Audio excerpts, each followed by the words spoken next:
Hello there, everybody. This is Mel Allen. But who dat? Not McMillan and wife, yet in sleuth, who done it? Who stole the Reds raw? Cardinal sins, indeed. Who robbed the Rangers in broad daylight? Look to the woods.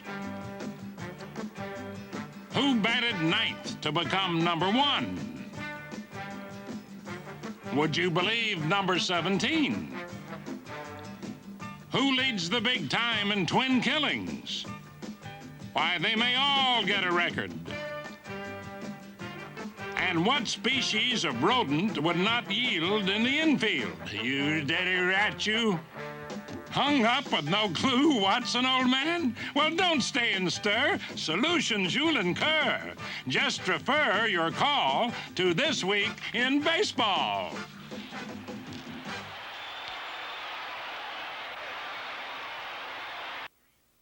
An all-star retreat, then back on the beat in the National League.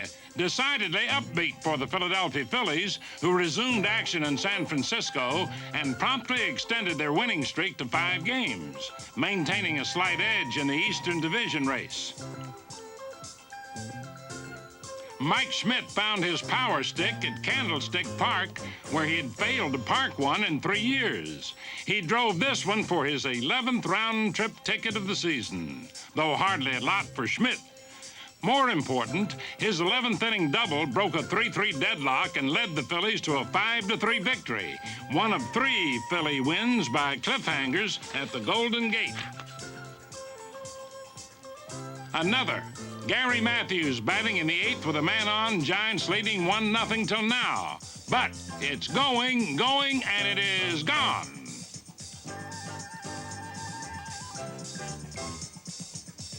A 2-1 Philadelphia triumph, followed by a 1-0 tight squeeze, again won by the Phillies. Obviously, the Giants weren't yet geared up for baseball's second half. The Phillies, however, seemed ready to go all out on the long haul ahead. Gary Matthews also got an extra out on this long throw all the way back to first. Hats off to Gary's arm. And another Philly arm churning out the outs and double outs as well. Pitcher Mike Krukow, whose 2-1 victory gave him 9 wins and 6 losses. So 3 of 4 wins for Philadelphia in the cool winds of Candlestick. But flying along in the Phillies' first-place sights, the St. Louis Cardinals. If the division race wasn't hot enough, the mercury sure was. 112 degrees in St. Louis. Whitey Herzog didn't sweat it, just as he didn't sweat injuries. Rookie Willie McGee, another Yankee farmhand now bearing fruit in another team's court, got his chance and went to town with a 300-plus average. Silent George Hendrick has been going to town for years. This year, he moved his hitting streak up to 15 games and RBIs to 57 when the Cardinals beat Cincinnati 6-5. In that game, Keith Hernandez stroked a home run, only his 4th, but 13th game-winning RBI to lead the league.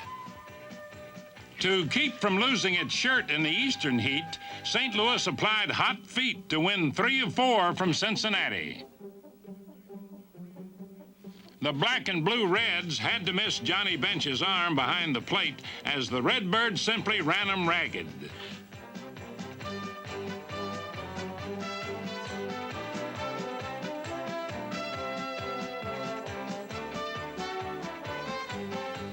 From the major's best record last year to the second worst. Yes, baseball's a funny game. Pretty jolly anyway to Cardinal fans who passed the million mark for the 20th straight season. Also Bruce Sutter, who picked up his 20th save for the 6th straight year.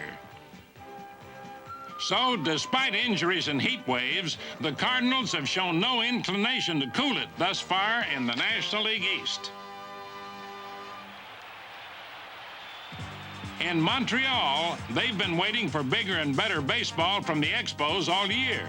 With time and patience growing shorter, the Expos finally exploded with an important 4-game sweep of the Padres in San Diego to move 3 games back of first place.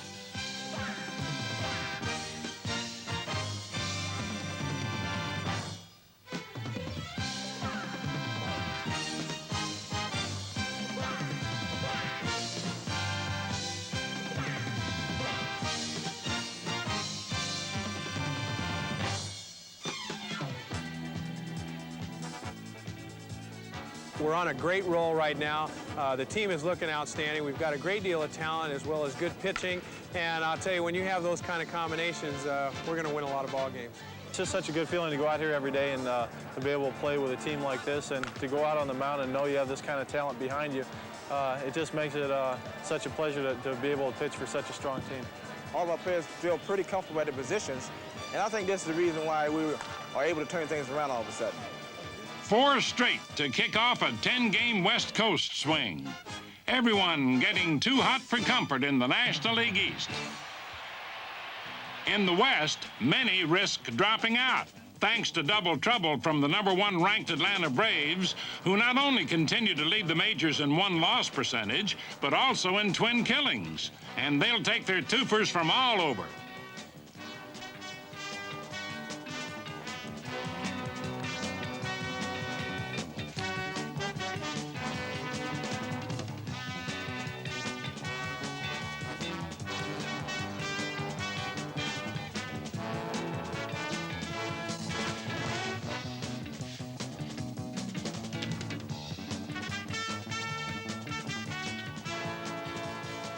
Double plays keep piling up. 109 double plays in 88 games gave Atlanta a shot at the season record of .217 set by the 1949 Philadelphia A's. And while the Braves went on doubling them up, 13 of 18 wins put them 6 games up on second place San Diego and 8 games up on third place Los Angeles. Now, it's time for this week's Volkswagen quiz, brought to you by the 1982 models. Nothing else is a Volkswagen. Boston Red Sox relief ace Mark Clear has really been cooling enemy hitters this season, fanning an average of 10 batters per 9 innings. But even better, the inspector, relief ace Bill Caudle of the Seattle Mariners, who has averaged almost 11 strikeouts per 9 to lead the majors. Now, can you uncover the record for strikeouts in one game by a reliever? Actually, there's a 2-way tie, and both men were known mainly as starters. Let's investigate and see who knows. American League East, ready, aim, fire. Time to fire off the big guns in the Bronx, lest the brass fires Yankee manager Stick Michael. Okay, Greg Nettles batting with a man on in the 8th, New York trailing Oakland 1-0, and there it is, going, and it is gone. Number 7 for Nettles, and well-timed, as it not only gave the Yankees a 2-1 victory, but sparked a 5-game winning streak coming off the All-Star break. And for the first time this season, the Yankees looked more like Bronx Bombers again, belting 9 homers during those 5 wins. Bombers like Bobby Mercer, who slammed his 250th career homer, shook up Oakland pitchers, while a rearranged pitching staff held down the A's.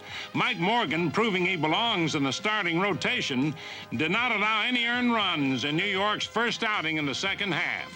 Other successful starters included Roger Erickson and this man, Shane Rawley, who had struggled in the bullpen but pitched well in 3 starts, including a 4-1 win over Oakland, his first complete game ever. It all looked like child's play suddenly after a season full of mishaps and misplays.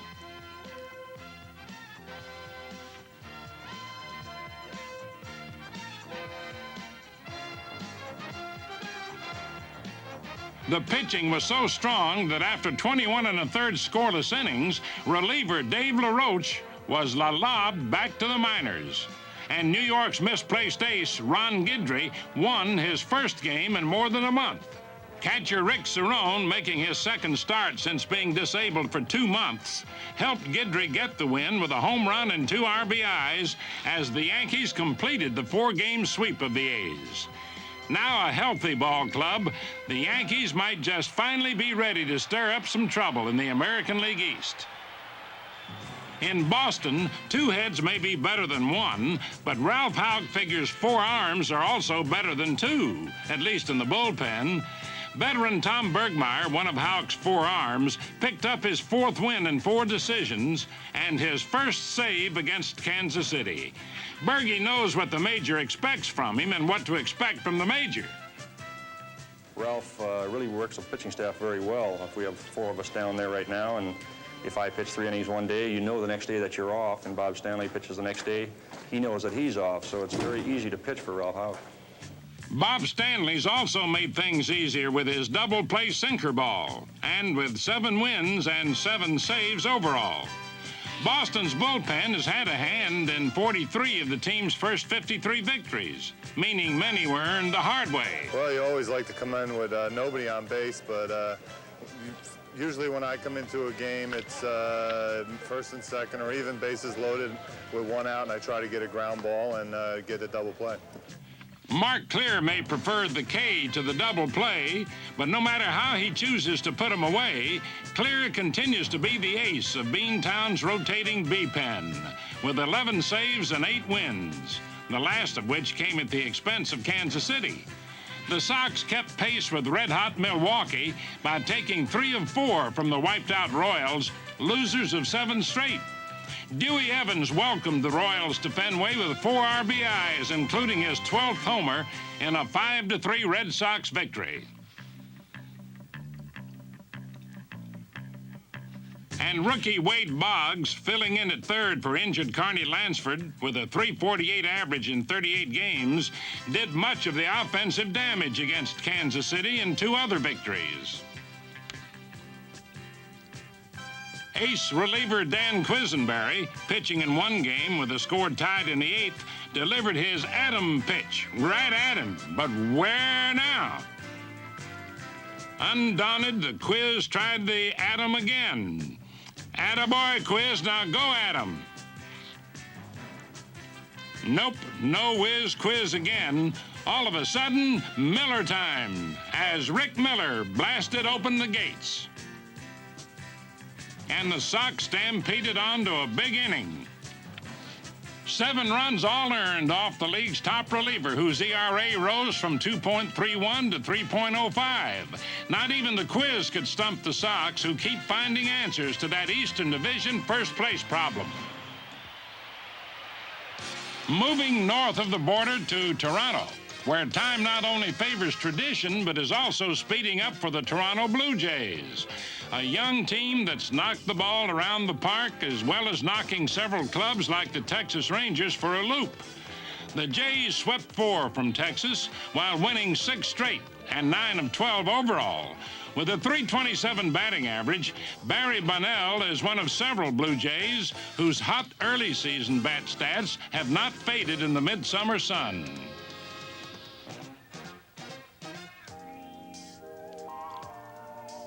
Others include third baseman Garth Orge, batting .312.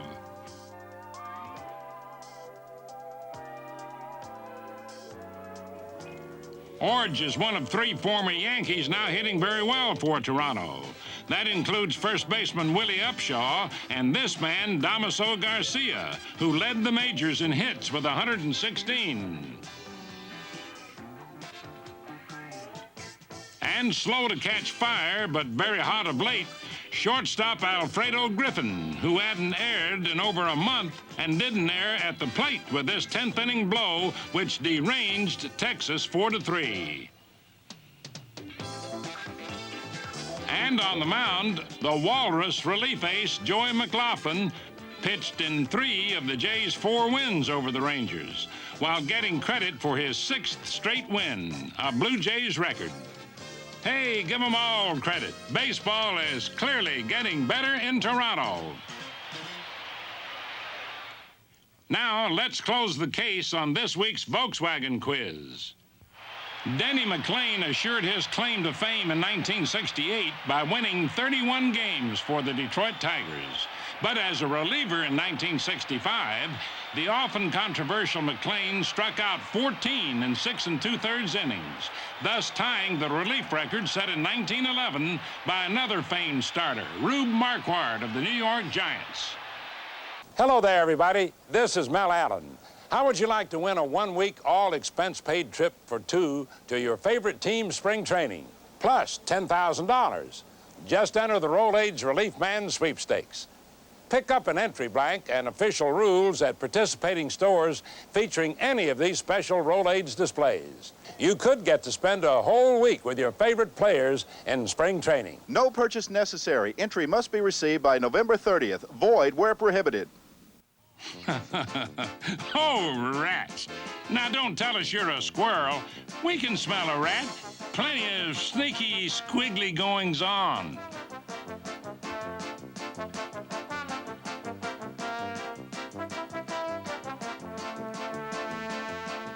Now, back in the pen, Ben. Fear of rodents gnaws away at a player's senses.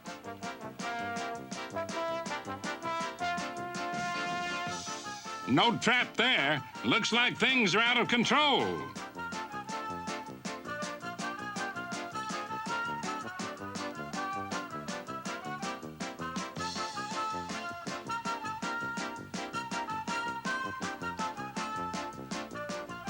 Stop that, Willard. Stop. This rat race has got to end.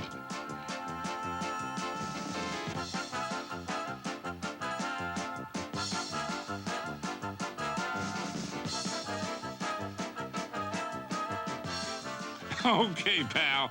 Back in the rage cage. Hey, man, could squirrels cause such horrors?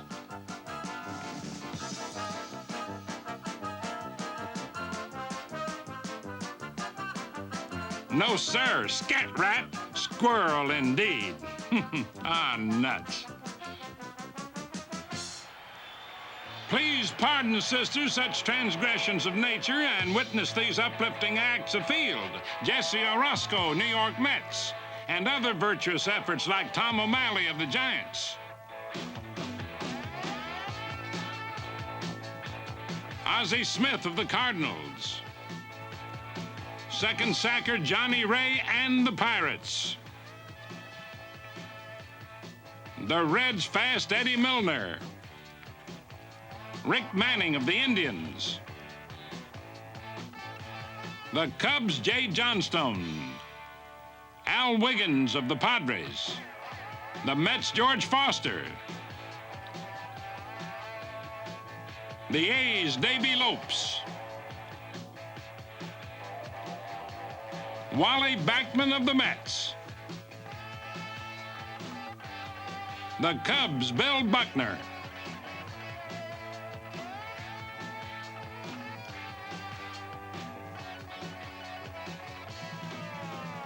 Jerry Remy, the Red Sox. In Toronto, Al Woods. For the Rangers, Larry Parrish. And finally, two prayer meetings. Toronto's Damaso Garcia to Jesse Barfield.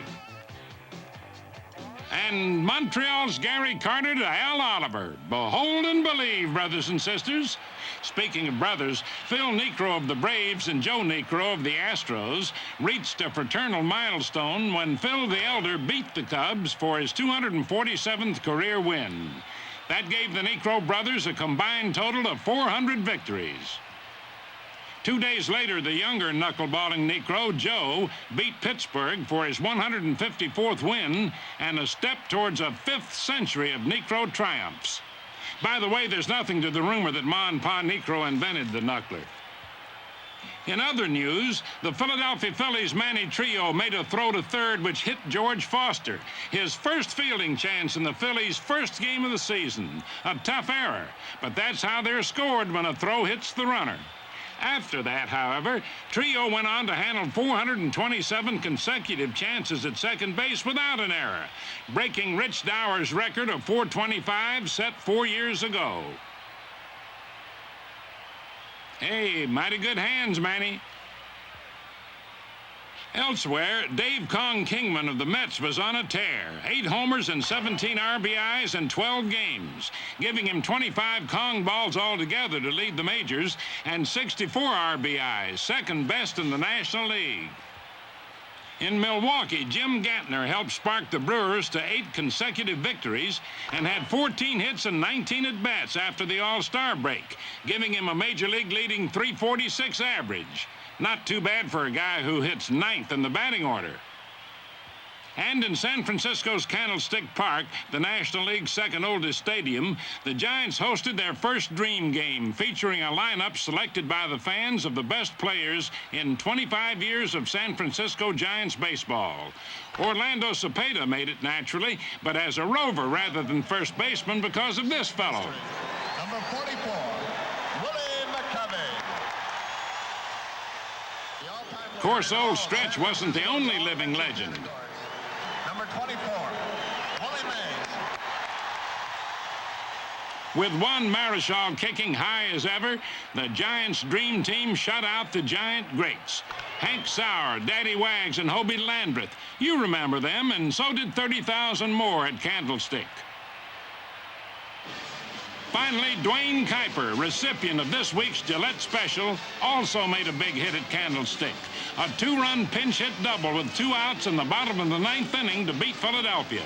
This hit stopped a 5-game Giants losing streak and a 5-game Phillies winning streak and gave Kuiper 10 pinch base hits to lead the league. Congratulations, Dwayne. And that's all for now, folks. See you next week on This Week in Baseball.